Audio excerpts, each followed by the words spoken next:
Okay. Yeah, week 2, Elvis and Sam show. How are you, mate? Week 1, technically, it was the pilot last time. It was pilot last week, yeah. So should we call this episode 1? Yeah, episode 1. Cool, let's make it better than Star Wars episode 1. So how's your week been? Yeah, it's good. I've been looking forward to doing the second one. We had Yeah. some good feedback, some constructive stuff from the last one. Taking that on board, and hopefully we can make this better for everybody. What about you? Yeah, I'm feeling positive, good. Cool. Let's get going. Yeah, so I think the main criticism that we had from the pilot was that maybe it took us a little too long to get into the flow of things, so let's just fucking go for it straight away. Let's get into it. So, go on. Cool. So, one thing I wanted to talk to you about, because on the last podcast that you mentioned that it was your birthday. Mm-hmm. Now, I misunderstood what you said. I thought that it was your birthday the coming Tuesday. You meant, which I found out later, that it was your birthday the Tuesday just gone. So I totally missed your birthday. I feel like a terrible friend right now. So I'm going to start off by saying happy birthday. Thank you, mate. Cool. 40 years young, like I said last week. 40 years young. I dare not say old now. But yeah, so I'm 31 myself, and turning 30 for me was such a big time in my life. I mean, it was only like a year gone now, but it was very significant, and I felt like it's really sort of changed me as a person. And I'm curious to kind of get your mindset on like turning 40. Well, I suppose my kind of mindset on age is probably different, as you notice. I always say 40 years young. Mm-hmm. Never say old, because if you look at the equivalent of how old the Earth is, like 7 billion years old. Watched a documentary last week, and it said if you condense just how long humans, as even cavemen, have been around, if you condense all that into like 15 years, it works out to the equivalent of something like our human life as since like Jesus or whatever, is, I think it's something like 3 minutes. If you condense all those years down into a block of 15. And so if you look at that and go, well, my life is really that, I actually say I'm 40 years young and life just begins now. We live so much longer, so why not, why is it, I'm 40? Should be, I'm 40. Yeah, I'm 40, man. Cool. What's my next year going to bring? I can't wait till I'm 41, 45. I'm not trying to wish my life away, but I'm going to embrace every single year that comes. So I think for me, it's more positivity. I've got so much more positive things. I've got an outlook on life. I don't just want, I want the car, the house, this. That's society as we know it today. I want to experience things like the walk that I'm doing, from Newcastle to Sydney on my own, solo. Never done anything like that. Scary as shit. But I'm going to embrace it, I'm going to live. I'm going to feel alive. I'm 40 years young, man. I've got to. So for me, it's not bad, actually. I actually feel I've got just as much, if not a little bit more energy than I did. And I've got so much to live for, So, yeah, no. And, yeah, that's me. That's great. I just feel positive about getting younger, if you like. Well, I loved the way that you put your point across there, because at first I was like, this is a bit depressing. You're like, we're here for a total of 3 minutes in the world.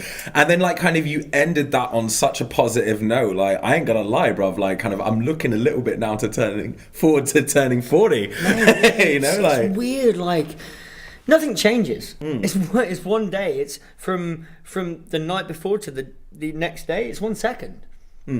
So you just got to think, well, there's no difference. All it is a number. And to be fair, numbers are made up. It's just fictitious. It's something that we look at to help us count and money and things and help us through life and equate things and stuff, But yeah, mate, it's nothing different, If anything, you're a year wiser or a day wiser or a second wiser than you was before. So you just got to embrace it and yeah. See, I get that. I mean, I understand like where you're coming from, the whole, it's just another day, 24 hours. Because I kind of think the same on my birthday, like, how does it feel to be like kind of whatever age? And like, well, the same day, the same that it did yesterday. But kind of what I had more in mind when I asked that question was more 40 is a very significant age in the book. I mean, like, I'm not trying to rub this in, by the way, but for a lot of people, this is midlife. No, you're right. I mean, do you feel differently about turning 40 compared to how you did when you turned 30? I mean, like, kind of, and if I can add to that question, are you where you want to be for a 40-year-old? Okay, so that's 3 questions. So the first one... You got time. Yeah, I Go for it, bro. So, did I feel different from 30 to 40? I'd say, well, yeah, of course. One, I did, because I didn't have as much knowledge. I was younger, obviously. At that age, you probably go, "Oh my God, I'm 30. I'm almost dead," but you're not. No comment. Yeah, but I suppose when you turn 30, what your feeling was, "Oh my God, I'm 30. What's going on with my life?" How was it? I mean, you tell me. Are you swapping this around? Are you asking me? Right. No. I just want to know what you felt at 30, because you've asked me, and for me, that's what it was. It was like, oh my God, I'm 30. I totally freaked out when I turned 30. Okay. I'm not going to lie. And the reason was because I wasn't where I wanted to be in life at the time. And it was a very, very tough time. And even if it hadn't have fallen on my 30th birthday, that kind of period of my life that I happened to be going through at the time, it wasn't one of my easiest periods. Yeah. Which I'm totally happy to talk about, but at the moment the subject matter is more focused on you. So if you want to ask me about that later on, I'm happy to follow up. Yeah, no, that's cool. I just wanted to get how you felt at 30. Yeah. Put it this way, 30 for me was a big wake-up call. Right, and okay. I actually preferred turning 31. I was so happy when I turned 31. Yeah. Fast forward Okay, a year. that's cool. Because I learned a lot of lessons being 30. And you know what? Like, being in the 30s club, I'm really enjoying it right now. Yeah. I'm very, very happy. So your second question was, when I turned 40, how did I feel? Mm-hmm. Because I've got more knowledge now, it sounds weird. Like, at 30, it was, oh my God, my life is, like I said, what am I going to do, this, that and the other. And I was in a bit of a shit place at that time as well. And I was in Australia at the time, actually. Sounds bad, but in the head I was in a shit place. And I didn't know what was going to happen or anything. And then I got to 40 and I was like, man, I've learnt so much in them 10 years. And now I'm 40, I'm like, the only thing I get stressed about, frustrated, is I haven't got enough time in the day to learn more about anything. Literally, it can be anything, from physics to space to interesting people, reading biographies of people.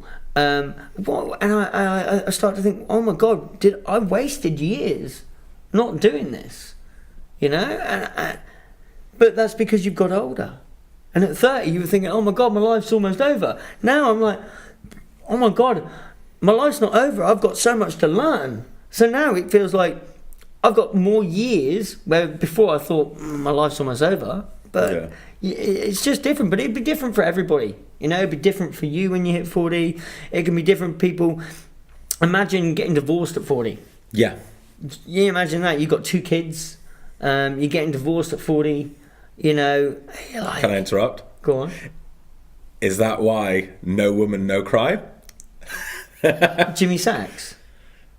Isn't it Bob Marley? Well, there's a song. Oh no, that's No Man No Cries, Jimmy Sachs. No Woman No Cry. Yeah. No, it wasn't. So I was going to say, do you think that's why you're happy at 40? Because you've never been married, so you haven't had to go through a divorce? Well, no, I haven't had to go through one. I wouldn't want to go. Maybe married couples shouldn't watch this. It's not the divorce. I don't think it's divorce that would probably... That doesn't bother me. That's just a piece of paper. The thing that would bother me is the kids. If you had kids, that's bigger than a commitment of marriage. Although that is a big commitment, it's nothing to be sniffed at.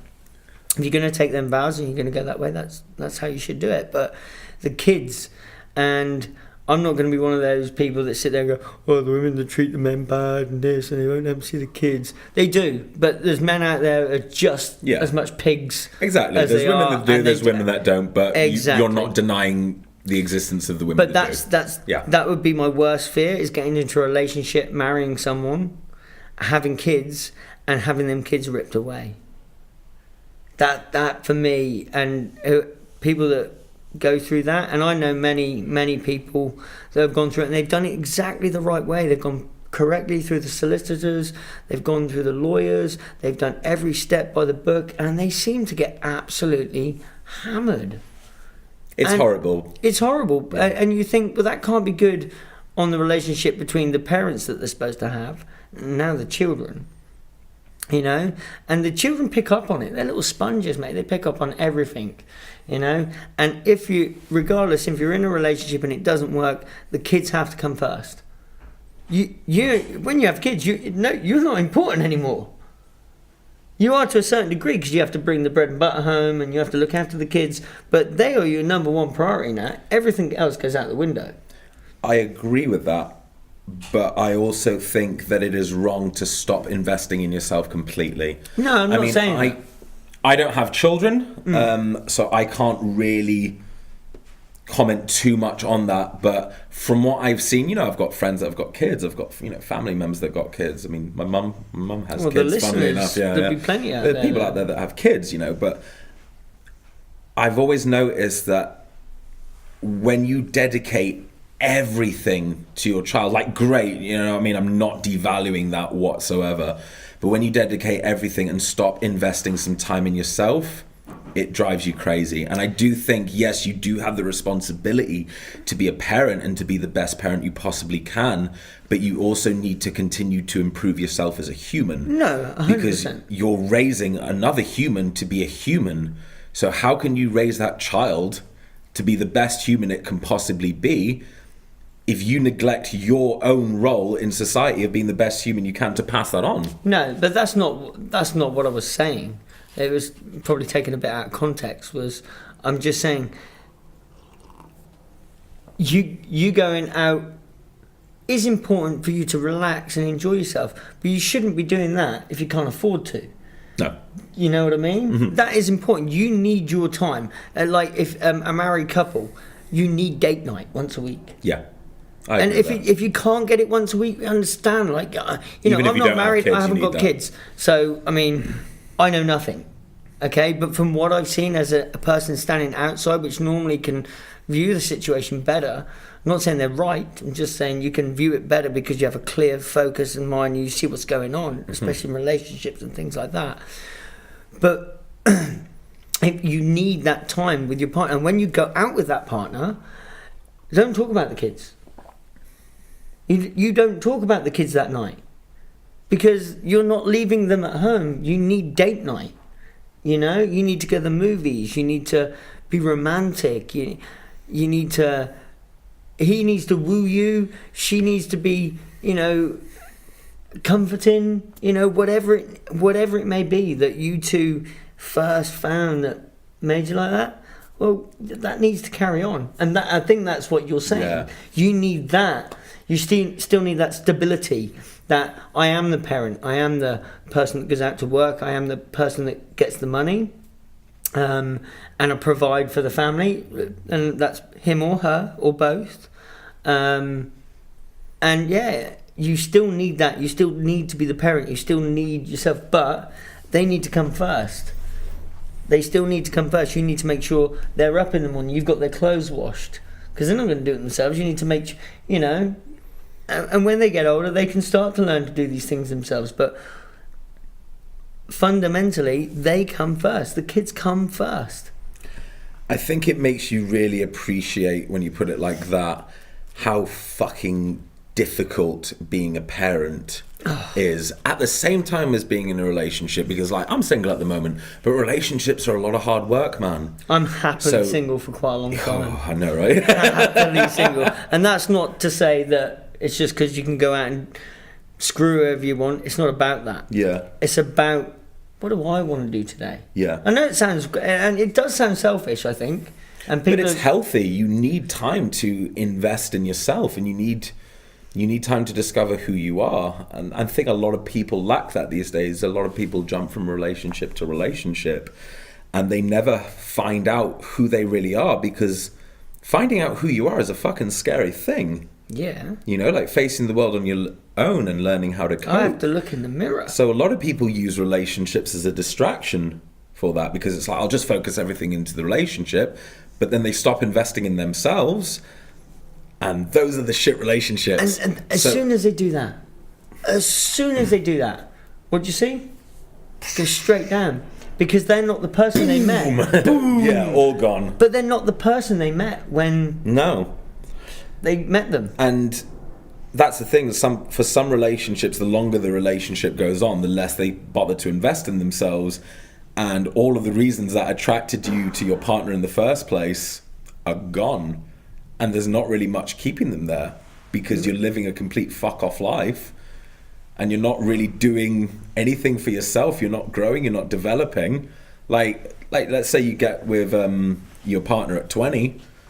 10 years later, you're gonna have to grow and evolve, man. You know, like, do you really? Let's say, like, hypothetically speaking, you're both the same age.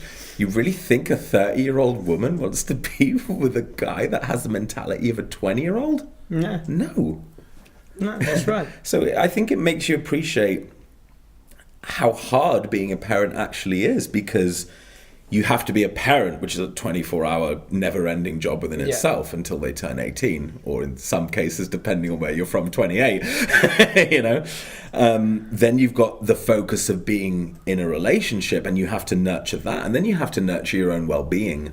Yeah. So it takes a lot, man. Now add that with, like, your job, your hobbies that you may be doing or not doing, and, you know, your own dreams, which people give up and stop pursuing, and you end up doing the whole repetitive. That's it. That's what I was looking for. The whole repetitive day in, day out thing for the next 20, 30 years, and it's not fulfilling. I want a little segment for you now. Okay. We're gonna have a little segment. Sam's enlightenment of the week. Yeah. I want just one little clip at each week. I want of Sam's relationship of the week, relationship advice of the week. I don't know if I'm qualified to give relationship advice, dude. You don't have to be, though, do you? I just like the way you went into that. So I think Sam's little pun, relationship pun of the week. I have never kept a relationship down at 31, so I don't know if I'm the person to really turn to for advice. I didn't say it was advice, just a little pun. Maybe. I'm probably better at giving people dating advice to a degree, because I ain't gonna lie, I've been on quite a few now in my lifetime. Not that I'm bragging or whatever, but I have. But to be in a relationship, well, do you know what? If I had that figured out, I'd probably be in one as we speak. So maybe I'm still trying to figure that out, but I can only learn from what's around me and what I can see. That's you know, and I can only learn from my experience that I've had as well, and learn from everything that I have to take into the next relationship should it come about. Yeah. But I'm not really in a hurry for it right now. Talking of sort of relationships, it's not something that I watch, but I've heard a lot of controversy, and I know you're going to hate me talking about this, the Big Brother house, the celebrity Big Brother house. Have you heard what's happened over there? Wow, you just made this podcast so cheap. Anyway, yeah, go on. Did you hear that? No, I haven't heard it. I haven't actually seen it. I didn't even know that they still made it. Yeah, no, neither did I. Okay. And this is what shocked me. Right. Celebrity gossip time with Elvis and Sam. Let's do this. Yeah. But it's I'm going to get to a point with this of why I'm bringing the subject up. But one of the guys in the house, I think he's from, don't quote me, Emmerdale, Corrie, something like that. I don't watch it, so. And she's from another show of some sort. They're celebrities. And he's been in the Big Brother house. I haven't seen the video, but it's something like he goes, boom, boom, boom. That hurt you, didn't it? Yeah, we might have to go hospital after this. Yeah, see, and you saw that. I could get sued for that. Yeah, for people that are just listening, Elvis, like, inverted commas, punched me on the arm really 3 times. Hard. Really, really hard. And as you can tell by the sound, I am writhing around in excruciating pain right now. So this happened in the Big Brother house, and it was apparently he just went, just jokingly. And she's gone nuts in the Big Brother house going, I can't believe he's punched me or something like this, blah, blah, blah. And it's all kicked off. Now, I'm yet to actually see all this. I haven't actually watched it. But I was just like, the bit I did see was where the male guy that was accused, I can't remember his name. Like I say, I don't watch this crap. He was in tears because he thought everybody outside, he thought he was going to jail because of all this. You can't punch people, you can't do this at work, everything that's going on at the moment, you can't even talk to a girl without them going, oh my God, he's sexually assaulted me or something, you can't flirt with them, like I say, or, someone gives someone a hug the wrong way, oh my God, he touched me inappropriately, so that he was thinking he's going to get done by domestic violence, he's going to maybe go to jail, his career's over, he's so upset in the house, he's just completely overwhelmed. And getting to the point where she got evicted, I don't know, he feels relief or something, but they don't know what's actually going on outside, but obviously because they're in the Big Brother house. But yeah, it's just a touchy time we live in. You imagine that's on TV. These are celebrity people that are in a house for a reason. Now, you imagine things like that. Like if you were at work and we were just messing around and we just play fine, you and me, two male guys, and I'll clock you by mistake. Oh, mate, I'm so sorry. Can't believe you just fucking did that, You just mate. get on with it, don't you? But you take it to, like, oh, fuck it. But we were just messing around, mate. I didn't mean to. I'm sorry. No, fuck it. That's it. Like, fuck it. No, you see what I mean? So these days, you just got to be careful. And it takes the humanness out of being human in the workplace, in society, in life, in a bar. Like, how many guys would walk up to a bar, stand by a woman and go, oh, hi, how you going? Nice to see you. Or something. And you could get chatting, buy her a drink, and walk outside, give her a kiss. Next day, she phones up and says, you come on to me, you was sexually inappropriate to me. Or vice versa, the other way around, to a guy. I don't think many guys would do that, though. How can you be happy about turning 40 when people these days are so overly sensitive? I try not. It's ridiculous. Yeah. It's really getting to a point now where I don't want to say the word man up because, again, that's a very sensitive thing for some people to say. Sexist bastard. Yeah. But you know what I mean when Girl I say power. this? Like, kind of, again, it's not a sexist thing or whatever, but seriously, just man up. Yeah. Stop crying about everything. Can you imagine a world if we all completely agreed with each other about absolutely everything? Life would be boring as shit. And can I just say a quote that I heard? This goes back to the war days, and it says, tough times made tough men. Tough men made easy times. Easy times made easy men. Now that's not something I like that. I actually read that, so I wasn't. It's the man thing. I'm not being sexist. It could Don't justify yourself, it mate. could be women. You're fine. You're all right. Like Keep going. Like you said, man up. If you get offended by that, you got Mother Earth, okay? Mother Earth. We didn't complain about that. So, but yeah, it's just it's weird times we live in, mate. Weird times we live in. I think we're at a very spoilt generation now, probably more so than ever.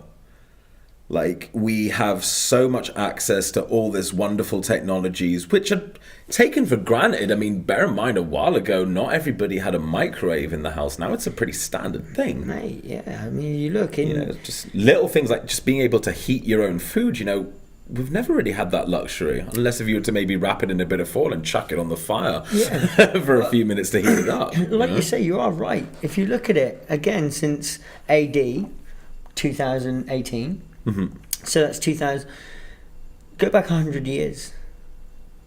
That's 1918. Didn't have a TV. Yep. Didn't have a mobile phone. didn't have. Did we? Was electricity around then? It was probably round about coming in by then. What time did they have that? I'm not 100% sure on dates on that. When electricity started to be in every home, do you Yeah, mean? yeah. But I'm not kind of sure. I know there were still homes without. Steam engine was around by then, and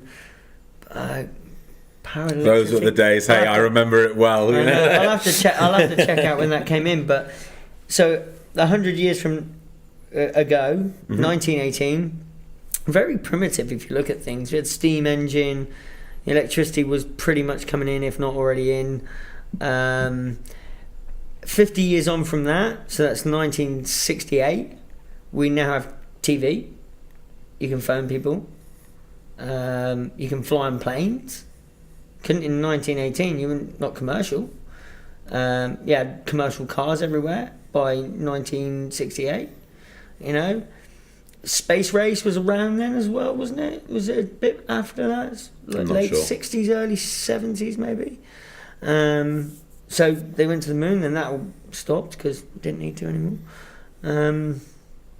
So in that generation, they were doing quite a lot, and then 50 years from then, you now have a this is more powerful than the whole. Elvis has just picked up his phone. Yeah, and it's on flight mode. It's okay. Yeah. But this is more powerful than the space station when NASA sent the first rocket to the moon. Really? That, what I hold in my hand, is more powerful than all the computers combined in that NASA unit there. And yet we're probably the most oppressed generation ever.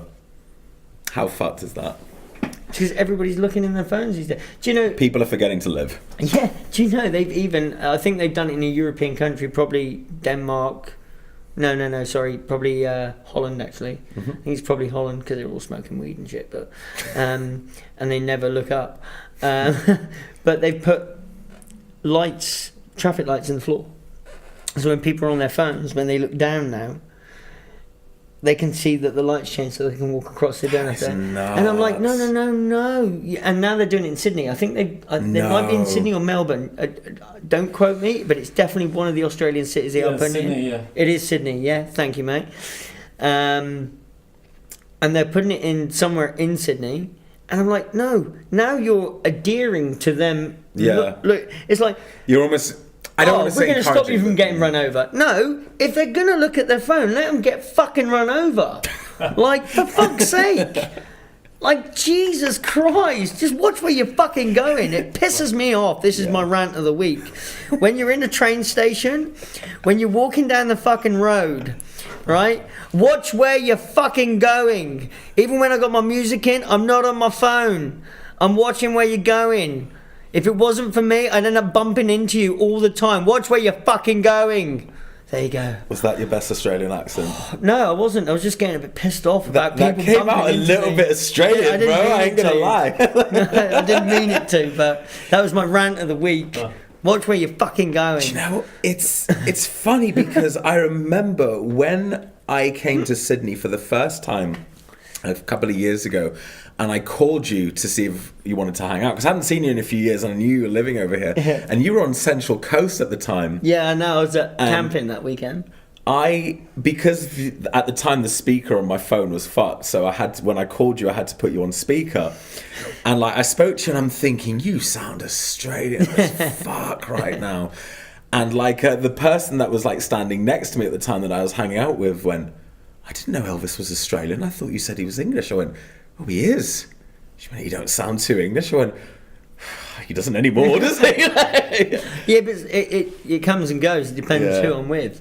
Do you think I like kind of sound Australian when I say things? Do I still have like my old accent? Like you still sound, to me, you still sound like your plain English accent. I think I do. I probably use a lot more Australian words now in my day-to-day chat.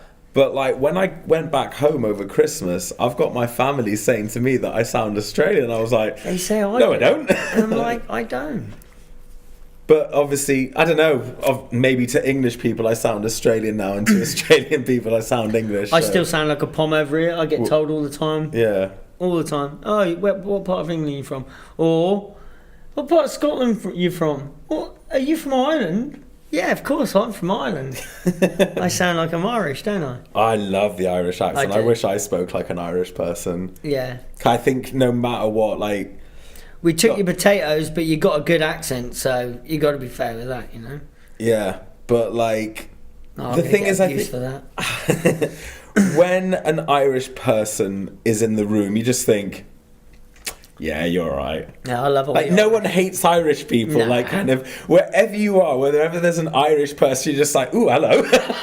Like, I want to speak to this person and just listen to them talk because, like, accents are cool as fuck, man. Like, I think the best thing about the Irish, it doesn't matter what country you're in, you will always find an Irish pub with a great pint. 100%. It doesn't matter. Yeah. It's the same as the Pakistanis. If you're worried, you will definitely find a 24-hour corner shop open. Why is that? Why I don't know, but I love them for it. Yeah. They're all the better for it.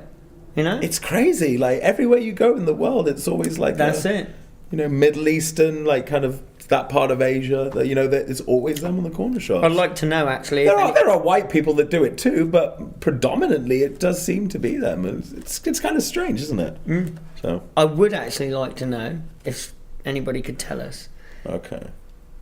I reckon there's more Irish pubs in the world than any other pub in the world. There has to be. It's got to be. Has to be. There's Yeah. probably more Irish pubs than there are Hiltons. Oh yeah, 110 definitely. million %, and That's no one's easy. going to argue with me on that one. Well, there's more Has to Irish. be. I think there's more Irish in New York than there are in Ireland. I think there's something like 5 million in Ireland. I think there's a huge Irish population. The same with Boston as well. Yeah, and yeah, Boston. You've got the huge. Boston Celtics and stuff, which is obviously you've got the whole green and white thing. And every year in Boston on St Patrick's Day, they turn the river green. Yeah, they turn the whole river green. I'm a bit concerned. Why is that? I think the video has gone off, Elvis. Oh shit! Fuck!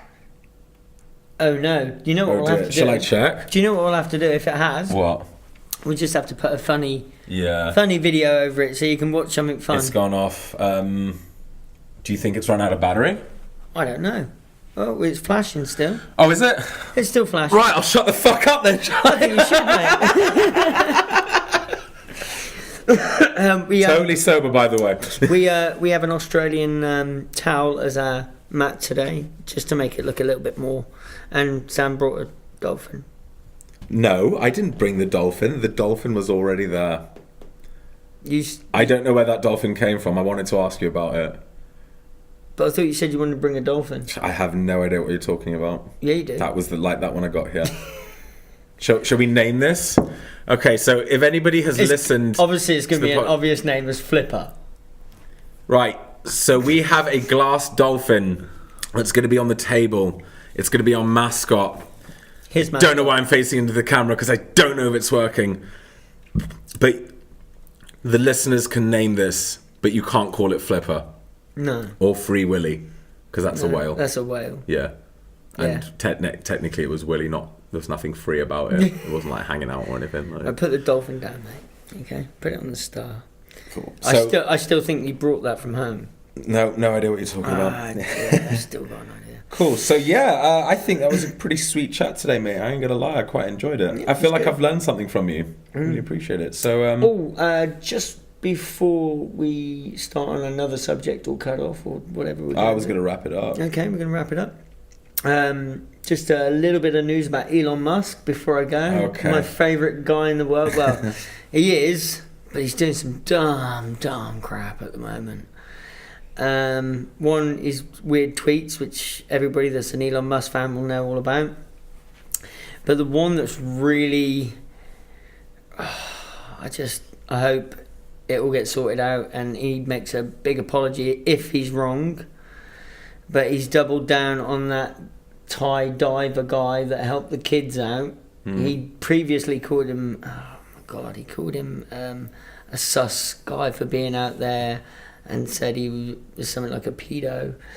And I did hear not a retraction, but there was an apology made. Whether that was true or not, I couldn't find any evidence to prove it, but I looked a bit, but I couldn't find anything. But now he's doubled down, and from the news I read, which is pretty good, it's BBC.